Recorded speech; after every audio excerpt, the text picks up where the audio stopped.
늦은 때란 없습니다. 모지스 할머니 이야기. 애나메리 로버튼슨 모지스. 편역 류승경. 모지스 할머니로 불리며 미국인이 가장 사랑하는 예술가 중 하나로 손꼽히는 화가. 1860년에 태어난 그녀는 12세부터 15년 정도 가정부 일을 하다가 남편을 만난 후 버지니아에서 농장 생활을 시작했다.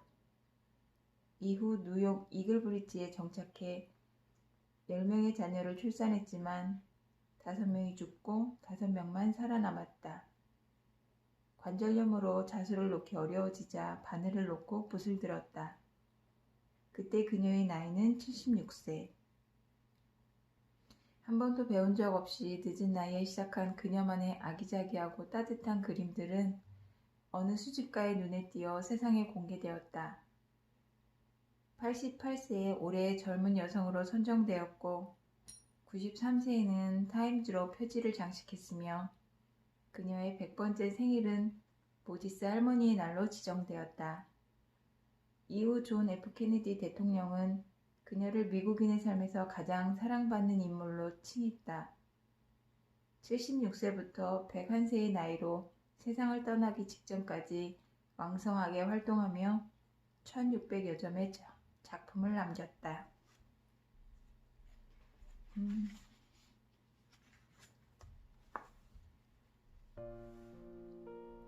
1863년으로 거슬러 올라가 몇 가지 기억을 더듬어 봅니다. 아버지 어머니가 시내에서 멀리 떨어진 초원의 집에 살던 시절, 아버지는 일요일마다 우리를 데리고 산책을 나갔는데 날이 좋을 때면 어머니도 같이 걸었어요. 젖먹이 동생은 항상 아버지가 안고 걸었어요. 젖먹이가 늘 하나는 있었으니까요. 놀 때라고는 교회밖에 없었기 때문에 산책은 우리에게 특별한 일이었습니다. 집에 손님이 있는 날이면 다 함께 산책을 나섰어요. 한 번은 이모들도 같이 갔는데 이모들 중 한 명이 참 고운 자켓을 쓰고 있었지요. 꽃과 리본을 뒤로 늘어뜨린 밀짚 모자를 그땐 그렇게들 불렀어요. 그 시절 아가씨들이 쓰고 다니는 알록달록한 모자였어요.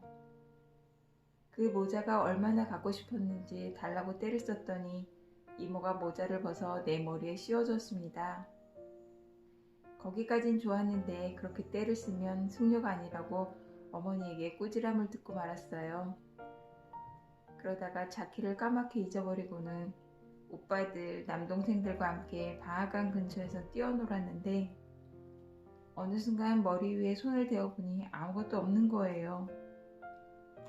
모자가 날아가서 방앗간 연못에 빠졌을 거라고 누군가 옆에서 일러주더군요.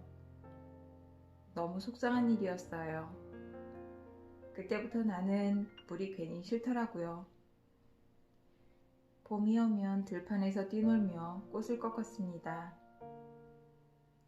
눈 속에서 피어나기도 하는 아르부투스 나무의 꽃을 가장 먼저 꺾었고 그 다음에는 복주머니 나늘, 그 다음엔 별을 닮은 우리가 핑크라고 부르던 꽃을 꺾었어요. 꽃들은 빛깔도 다양했는데 하얀색, 보라색, 짙은 남색 꽃들이 있었고 줄무늬가 있는 꽃도 있었지요. 어머니는 항상 화단을 가꾸었어요. 어느 해 여름에는 존 삼촌이 다니러 와서 화단 가꾸는 일을 돕다가 담배를 심은 적도 있었는데 담배 농사를 직접 본 건 그때뿐이었어요. 여간 힘든 일이 아니더라고요. 우리는 깨진 거울 한 귀퉁이에 항상 꽃병을 두었습니다. 꽃을 꺾어 집으로 가져오길 좋아했거든요. 결국엔 어머니가 꽃을 내다버리고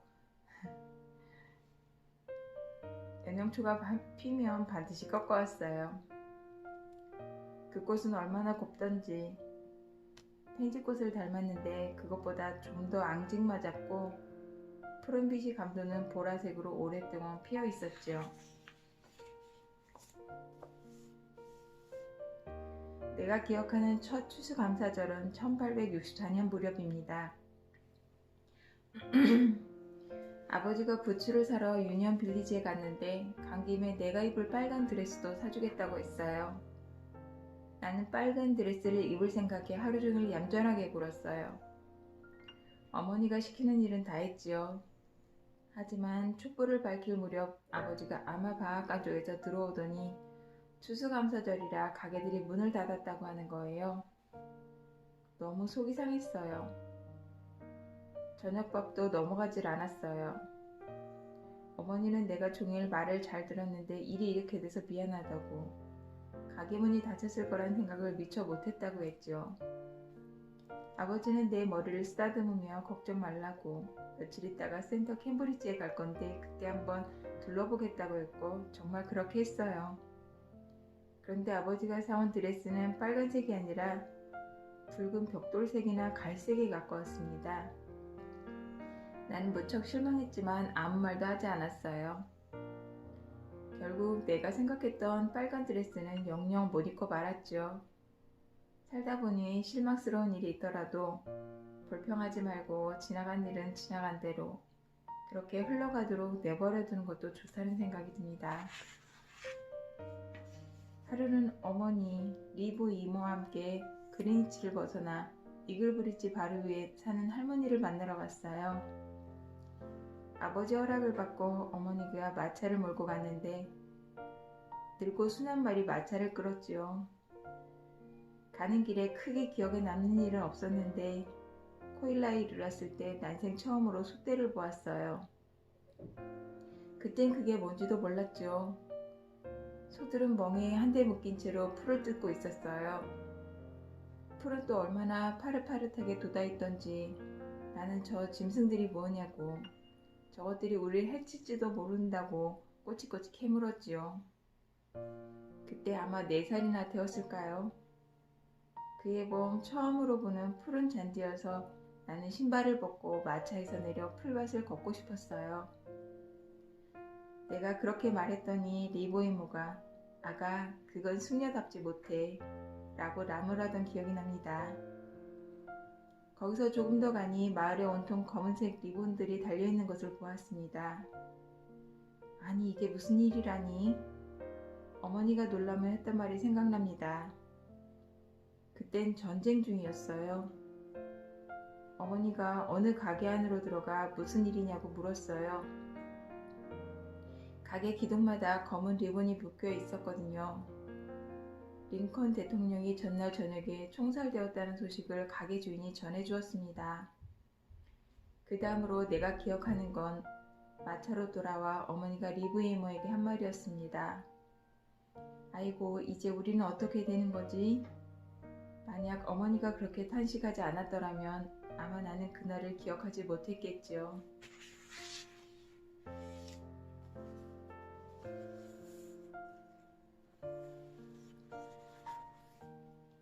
서늘하고 청명한 아름다운 날이었습니다. 우리는 올버니 기차역을 빠져나와 소피아 이모의 집에서 하룻밤을 묵었습니다. 이모는 여성복 재봉사였어요. 그 집 부엌에는 들고 다닐 수 있는 조그만 조리용 석탄 난로가 있었는데 이모는 그 화로에 구운 케이크를 내 웨딩 케이크라며 내왔고 우리는 저녁으로 케이크와 뜨끈한 빵과 여러 가지 음식을 먹었습니다. 결혼식 날이 밝고 화창하면 인생이 술술 풀리고 비바람이 사납게 불면 고달픈 삶을 산다고 했던가요? 또 결혼식 날은 신부의 날이고 이튿날은 신랑의 날이란 말도 있죠. 나의 날은 화창했는데 다음날 비바람이 거세게 불었어요.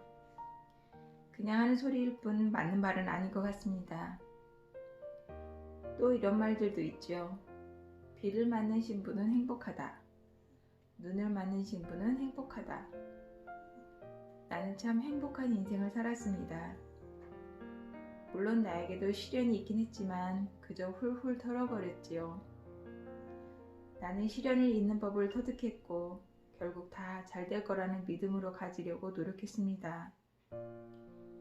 다음날 3시에 이모의 집을 나선 우리는 기차를 탔고 저녁이 되어서야 뉴욕시에 도착했습니다. 가는 길 내내 비가 왔어요.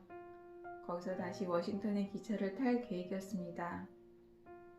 워싱턴의 기차를 타려면 1시간 내에 저지시티로 건너가야 한다는 얘기를 듣고는 부랴부랴 길을 물어가며 걸었죠. 그렇게 한참을 걷다가 트롤리를 타고 그 다음에 다시 한 블록을 더 걸어가 고가철도 열차를 타고 어느 거리로 들어서서 다시 걷다가 궤도차를 타야 했지요. 그 시절엔 노새와 말이 궤도차를 끌었어요. 그 다음엔 배를 타야 했어요. 마침내 우리가 배 앞에 다다랐을 때 선원들이 이미 건널 판자를 올리고 있었는데 누군가가 우리를 보고는 빨리 타라고 손짓을 하더군요. 남편이 여행 가방 2개를 들고 있었고 나는 스커트를 올리고는 펄쩍 뛰어서 한 발로 판자를 쿵 밟으면서 배 안쪽으로 들어섰습니다. 주위를 둘러보니 남자 셋이 있어서 내가 있을 곳이 아닌 것 같아 바로 옆문을 열고 나갔는데 바로 멈췄기 망정이지 하마터면 그 길로 허드슨강에 빠질 뻔했답니다. 돌이켜 생각해보면 그 시절엔 배들이 아주 작았어요. 우리 집은 노새에 실어서 12km 거리를 빙 돌아와야 했습니다. 어쨌든 우리는 가까스로 배를 타는데 성공했고 그렇게 워싱턴으로 향했습니다. 다음날 아침 6시에 워싱턴에 도착해서 택시를 타고 호텔로 갔습니다. 워싱턴에 대해 아는 게 전혀 없었던 데다 어떤 호텔들이 있는지도 몰랐기 때문에 아주 낡고 그렇게 편리하지도 않은 버지니아 호텔 앞에서 내렸어요. 거기서 저 무렵까지 쉬다가 버지니아주 스톤턴으로 가는 기차를 탔습니다. 그렇게 차를 잘못하는 바람에 트레즈버그로 행선지를 바꿔야 했지요. 도착하니 해가 떨어져서 그곳에서 하룻밤을 묵어야 했습니다. 스트레즈버그는 작고 아름다운 시골 마을이긴 했지만 철도의 봉계도와 갈라져 나온 외딴 마을이었어요. 그날 밤 우리가 묵은 집으로 한 무리의 사냥꾼들이 몰려왔는데 보아하니 엘러게니 산맥으로 올라가 사슴 사냥을 하려는 것 같았습니다. 밤새도록 집안이 시끌벅적했지요. 게다가 주인 아주머니가 처자식이 딸린 가족들에게 방을 세주고 있던 터라 우리는 안방에서 자야 했는데 안방의 복도 바로 옆방이라 아주 어수선했어요. 우리는 도리 없이 밤잠을 설쳤지요. 이튿날 오후 2시쯤 버지니아주 스톤턴행 기차를 탄 뒤로는 즐거운 시간을 보냈습니다. 해질녘에 스톤턴에 도착했지요. 세넌도어 밸리는 아름다웠습니다. 우리가 북부를 떠나올 때는 땅이 꽁꽁 얼어붙어 있었는데 남부로 내려오니 꽃이 피어 있더군요. 내가 너무 피곤해서 일요일까지 여기서 묵었다 가자고 했더니 토마스도 그러자고 했어요. 그래서 올드 버지니아 호텔로 향했는데 호텔을 보자마자 안으로 들어가고픈 마음이 싹 가시더군요. 호텔은 3층짜리 검은 벽돌 건물이었는데 건물 주위를 돼지들이 뛰어다니고 있지 뭐예요. 그래서 나는 그냥 민박집을 찾아보자고 했고 우리는 그렇게 계속 걷다가 반대편에서 걸어오던 소년과 마주쳤습니다. 소년을 불러세워 민박집이 어디 있는지 아냐고 물었더니 동쪽을 가리키면서 그쪽으로 가면 있다고 하고는 다시 뒤쪽으로 가리키면서 저 위에도 하나 있다고 하더군요. 첫 번째 집은 새 집처럼 깔끔해 보였지만 두 번째 집은 낡고 운치가 있었고 창문이 길 쪽으로 활짝 열려 있었어요.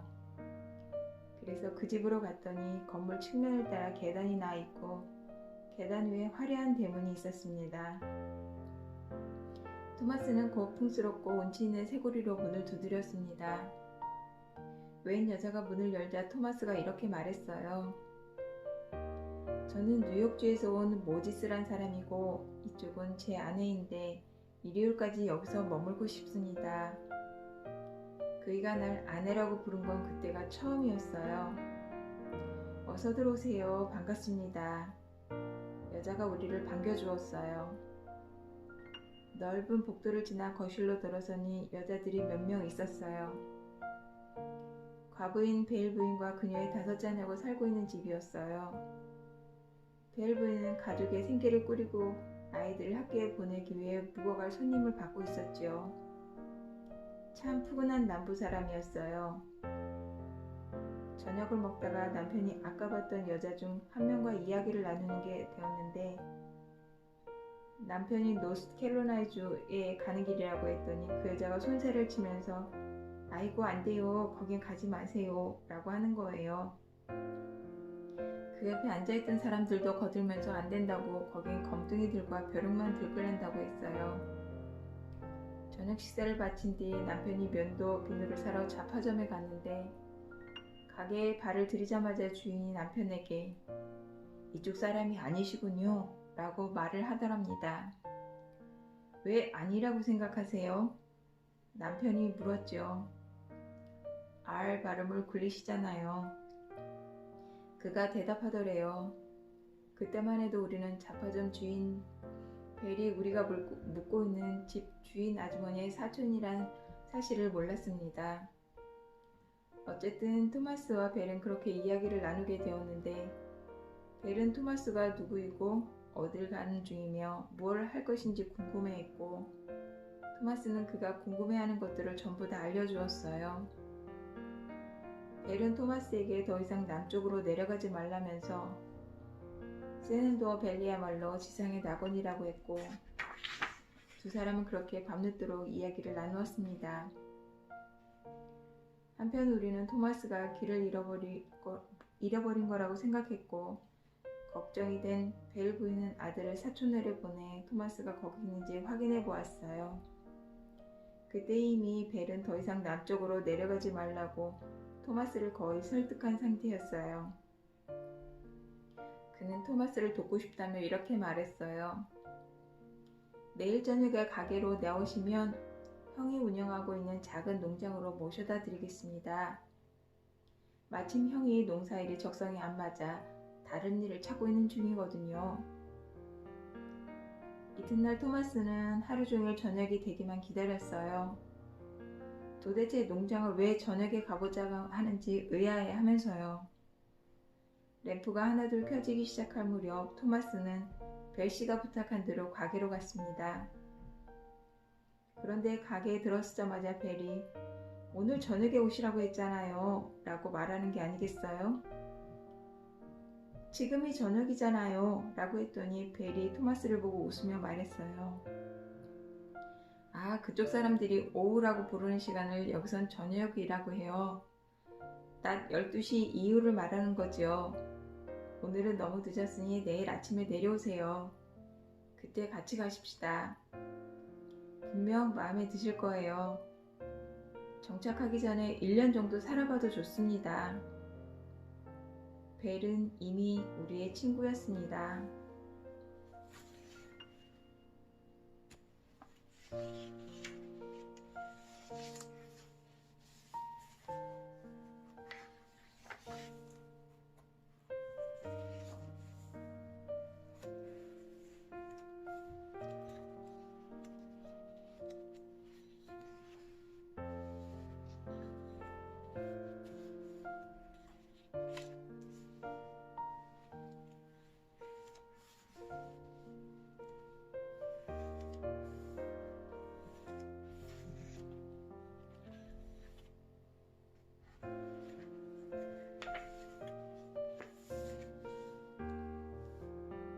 내가 만약 그림을 안 그렸다면 아마 닭을 키웠을 거예요. 지금도 닭은 키울 수 있습니다. 나는 절대로 흔들리자 가만히 앉아 누군가 날 도와주겠거니 기다리고 있지 못해요. 주위 사람들에게도 여러 번 말했지만 남에게 도움을 받느니 차라리 도시 한 귀퉁이에 방을 하나 구해서 팬케이크라도 구워 팔겠어요. 오직 팬케이크와 시럽뿐이겠지만요. 간단한 아침 식사처럼 말이에요. 그림을 그려서 그렇게 큰 돈을 벌게 되리라고는 꿈에도 생각지 못했어요. 늙음하게 찾아온 유명세나 언론의 관심에 신경 쓰이기에는 나는 나이가 너무 많아요. 오래전 아침 식탁에서 아버지가 들려준 꿈 이야기가 떠오릅니다. 애나 메리야, 내가 어젯밤에 내 꿈을 꾸었단다. 아버지가 말했습니다. 좋은 꿈이었어요? 나쁜 꿈이었어요? 내가 물었지요. 그야 어떤 미래가 펼쳐지냐에 따라 달라지겠지. 꿈은 우리 앞날의 그림자를 들이온단다. 아버지의 꿈에 내가 널찍한 홀에 있고 수많은 사람들이 박수를 치고 환호성을 보내더랍니다. 아버지는 이게 무슨 일인가 싶었대요. 그런데 돌아보니 에나멜이 네가 남자들의 어깨를 밟으면서 내 쪽으로 걸어오는 게 아니겠니? 내기 손을 흔들면서 남자들 어깨를 번갈아 밟으면서 다가왔어. 언론에서 많은 관심을 받은 이후 요 몇 년 사이 그 꿈 생각이 자주 납니다. 엄마가 했던 말도 생각이 납니다. 러셀, 남자들 어깨 밟고 걸어다니는 에나메리가 그렇게 근사해 보이던가요? 어머니는 꿈이란 게 얼마나 험한 건지 알고 있었지요. 아니면 정말 그 꿈이 나의 앞날에 그림자를 드리웠던 걸까요? 세계 거의 모든 나라에서 수많은 격려의 편지를 받을 때면 그런 생각이 듭니다.